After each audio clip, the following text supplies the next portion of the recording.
Hello students, ये आपका part 6 video है चैप्टर का। पार्ट 6 वीडियो में प्रश्न नंबर 3 पे है और क्वेश्चन नंबर है 18। कह रहा है एक लंबा वृक्ष नदी के किनारे ऊर्ध्वाधर खड़ा है जिसकी ऊंचाई 10√3 मीटर है। सामने किनारे के किसी स्थान से वृक्ष की चोटी का उन्नयन कोण 60 डिग्री है। उसी सीध में कितनी दूरी पीछे हटने पर वृक्ष की चोटी का उन्नयन कोण 30 डिग्री अर्थात आधा हो जाएगा। चलिए इसको देखते हैं, समझिए। यह नदी हो गया, ठीक है, ये नदी की चौड़ाई हो गई। अब इस तरफ में ना एक वृक्ष है, ठीक है, यहाँ पर एक पेड़ है, ठीक है, जिसकी ऊंचाई जो है कितनी है जी, 10√3 है। 10√3 मीटर ऊंचा है। 10√3 मीटर ऊंचा कौन है? यह वृक्ष है।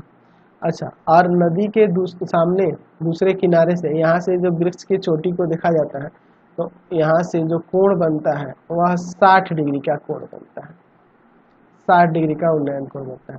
कह रहा उसी सीध में कितना पीछे जाया जाए, इसी सीध में कितना पीछे जाया जाए, इधर आया जाए, ताकि उन्नयन कोण जो हो जाए आधा हो जाए। यानी कि यहाँ से यहाँ तक जो कोण बनेगा आधा, यानी कि 30 डिग्री बनने लगेगा। 30 डिग्री का कोण बनाने के लिए कितना पीछे हमें हटना पड़ेगा। फिर इसका नाम देते हैं ए बी सी डी। यानी कि यह वाली दूरी हमें ज्ञात करनी है। इसको मैं x मान लेता हूँ। माना, ठीक है, माना कोई यहाँ से देख रहा है तो कौन है, किसी स्थान से व्यक्ति छोटे माना क्या कहते हैं, नदी के दूसरे किनारे से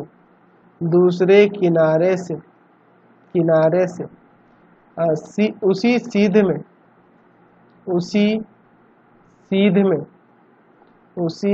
में x मीटर पीछे हटने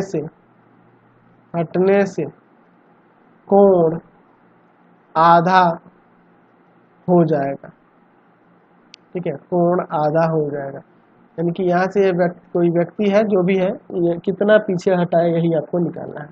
अच्छा, माना नदी की चौड़ाई बराबर में y, यह आपका नदी है, ये नदी की चौड़ाई है ना, यह y मान लेते हैं। चलिए अब देखिए, इसके बाद यहाँ tan लगाना होगा ना। tan थीटा बराबर क्या होता है, लंब और बटा में आधार। चलते हैं त्रिभुज BCD में। tan 60 लगाएंगे, tan 60 बराबर में हो जाएगा CD बटा में BC। tan 60 का वैल्यू होता है √3, CD का वैल्यू है 10√3 और बटा में BC का वैल्यू y। ये आके उधर गुना करेगा और फिर तो और इसको यहाँ ला देंगे, यानी y बराबर लिख सकते हैं ऐसे 10√3 बटा में √3। 10√3 से √3 कट गया, y का मान यहाँ से 10 आ गया। 10 मीटर आ गया y का मान, यह y का मान 10 आ गया। अब चलते हैं त्रिभुज ACD में। त्रिभुज ACD में tan 30 लगाएंगे, बड़े वाले में ACD में, इसमें तो आपका tan 30 बराबर में हो जाएगा CD और बटा में AC।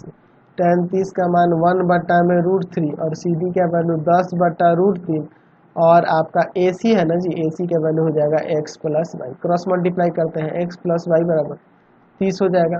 तो y का मान यहाँ 10 रख देते हैं, y का मान 10 है ना जी, 10 यहाँ रख देते हैं, 10 रख देते हैं। उधर जाके घट जाएगा, x का मान यहाँ से 20 मीटर आ जाएगा। इसलिए क्या कहते हैं, नदी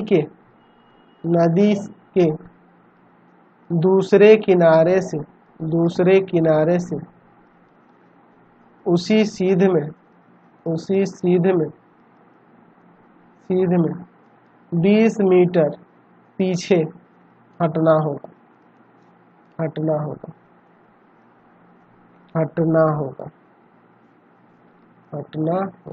समझ गए? चलिए चलते हैं अगले क्वेश्चन पे। चलिए अगले